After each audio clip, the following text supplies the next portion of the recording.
আমার আজকের রেসিপি মটর পনির। তো চলুন দেখুন আমি মটর পনির কীরকম বানাই। আর এটা একটি সবারই খুবই পছন্দের খাবার। তো মটর পনির বানানোর জন্য আমি এখানে নিয়েছি 250 গ্রাম পনির, 1 বাটি মটরটাও 250 গ্রামই হবে। আর এর মশলা বানানোর জন্য আমি নেব 2 বড় সাইজের টমেটো, 6-7টা কাজু আর 6-7টা আমন্ড, আর অল্প একটু ধনেপাতা আর কাঁচা লঙ্কা। তো এখানে আমি মটরটা কিন্তু একটু সিদ্ধ করে রেখেছি, আর পনিরটা ভাজবো না, কাঁচাই থাকবে। তো প্রথমে আমি মশলাটা বানিয়ে নেব। তার জন্য ফ্রাই প্যানে অল্প একটু তেল দেব, দিয়ে প্রথমে কাজুটা আর আমন্ডটা দিয়ে একটু ভালোভাবে ভেজে নেব। এটা একটু ভাজা হয়ে গেলে এর মধ্যে দেব দারচিনি, লবঙ্গ আর ছোট এলাচ, দিয়ে এগুলোকে একটু ভেজে নিয়ে এর মধ্যে টমেটোগুলো আমি বড় বড় পিস করে কেটে নিয়ে এর মধ্যে দিয়ে দেব। টমেটোটা দিয়ে একটু ভাজবো। আর আমি 1/2 ইঞ্চি মতন আদা আর 2টো কাঁচা লঙ্কা এখানে থেতো করে দেব। আদা বাটাও দেওয়া যায়, আমি এখানে থেতো করেই দিয়েছি। আর গোটা আদা দিলে অনেক সময় পেস্টে ভালোভাবে করা যায় না, সেই জন্য থেকে যায় পিস, সেই জন্য আমি এখানে থেতো করে নিয়েই দেবো। দিয়ে এবার একটু অল্প জল দিয়ে এগুলোকে সব নরম হতে দেব। আমি এবার এটা ফুটে গেলে ঢাকা দিয়ে দেবো, দিয়ে 2 মিনিট মতন হতে দেব, তাহলেই টমেটোটা নরম হয়ে যাবে। টমেটো নরম হতে বেশি টাইম লাগে না। আর আপনারা চাইলে এখানে টমেটোর খোসাটাও ছাড়িয়ে দিতে পারেন, আবার আমন্ডের খোসাগুলো ফেলে দিতে পারেন, কিন্তু আমি এখানে সব খোসাই রেখেছি, কিছুই ফেলিনি। তো আমার মশলাটাকে আমি ঠান্ডা করে নিয়েছি। এবার এটাকে খুব ভালোভাবে পেস্ট বানিয়ে নেব, ফাইন পেস্ট বানিয়ে নেব একটা।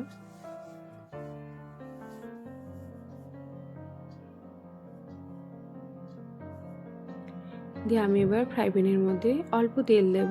তেল কিন্তু আমি এখানে খুবই অল্প ব্যবহার করব। আর গোটা গরম মশলা ফোড়ন দেবো, বড় এলাচ, ছোট এলাচ, লবঙ্গ, দারচিনি আর একটা তেজপাতা। দিয়ে এগুলোকে একটুখানি ভেজে নিয়ে আমি এই তেলের মধ্যে দেব হচ্ছে হলুদ আর কাশ্মীরি লাল মির্চ, যাতে খুব সুন্দর কালার হয়।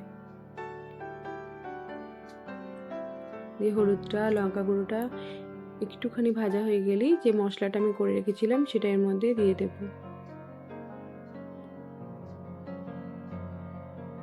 দিয়ে মিক্সি বাটিটা ধুয়ে আমি অল্প একটু জল দিয়ে দেব, দিয়ে মশলাটা খুব ভালোভাবে কষিয়ে নেব। মশলাটা কিন্তু অবশ্যই খুব ভালোভাবে কষিয়ে নিতে হবে। আর আমি দেব ধনে গুঁড়ো।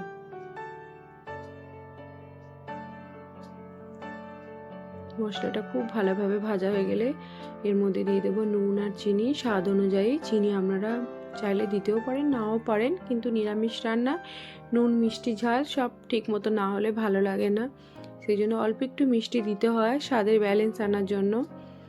আমার এখানে মশলাটা খুব সুন্দরভাবে কষানো হয়ে গেছে। দিয়ে এবার আমি এর মধ্যে মটরটা দিয়ে দেব।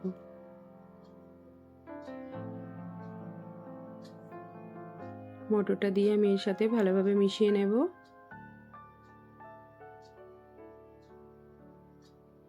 মটরটা যখন মশলার সাথে খুব ভালোভাবে মেশানো হয়ে যাবে, তখন এবার আমি অল্প জল দেব। জলটা আপনারা আপনাদের নিজেদের কতটা আপনারা গ্রেভি রাখবেন তা সেই অনুযায়ী দেবেন।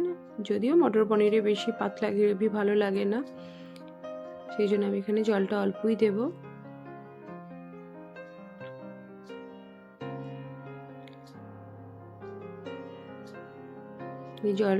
জল দেওয়ার পর যখন ফুটে যাবে এটা, তখন এর মধ্যে আমি পনিরগুলো ফেলে দেব।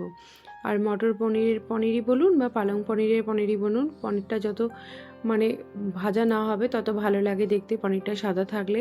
আর সেই জন্য অবশ্যই খেয়াল রাখতে হবে পনিরটা যাতে ফ্রেশ হয়। আমি এর মধ্যে পনিরগুলো দিয়ে দেব, দিয়ে মিশিয়ে নেব।